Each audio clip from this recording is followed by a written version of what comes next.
Gentile cliente, nonostante i nostri precedenti solleciti, ci risulta non abbia ancora provveduto al pagamento delle fatture. Oggi è stato sospeso il servizio idrico. Una formula asettica, la formula di questo cartello appeso stamane dagli addetti di Veritas davanti al cancello del Bed and Breakfast Le Magnoli di via Malombra. Non un luogo qualsiasi, ma la struttura dove dall'ottobre scorso è stato creato un centro profughi che ha contato nei mesi un numero variabile di migranti e che ora è tornato ad attestarsi su un numero pericolosamente vicino alla soglia dell'allarme, ovvero 120 persone.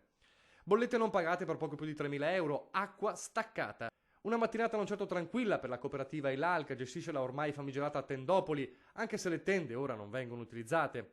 I residenti di Zerman raccontano di addetti precipitatisi stamane nei bar della zona con taniche per approvvigionarsi di acqua, vista l'azione coatta di Veritas.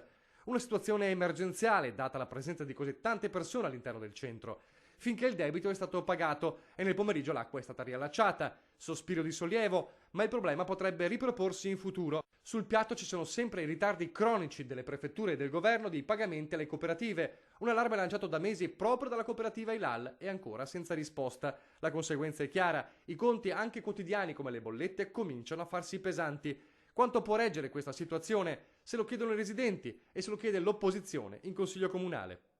Un dato è chiaro, la situazione è fuori controllo, il sindaco che è ufficiale sanitario e dovrebbe esercitare un controllo quotidiano in questa struttura, non lo fa. Il sindaco Carola Arena non ha mai accettato l'imposizione del prefetto Laura Lega, ma, attacca Azzolini, non ha fatto nulla per opporsi concretamente. Una mozione per chiedere lo sgombero della Tendopoli è stata bocciata nell'ultimo Consiglio Comunale, ora l'opposizione torna alla carica. Noi abbiamo chiesto al sindaco di fare un'ordinanza per motivi contingenti ed urgenti di sgombero immediato, perché non si può non rispettare le minime regole igieniche e sanitarie dei regolamenti comunali.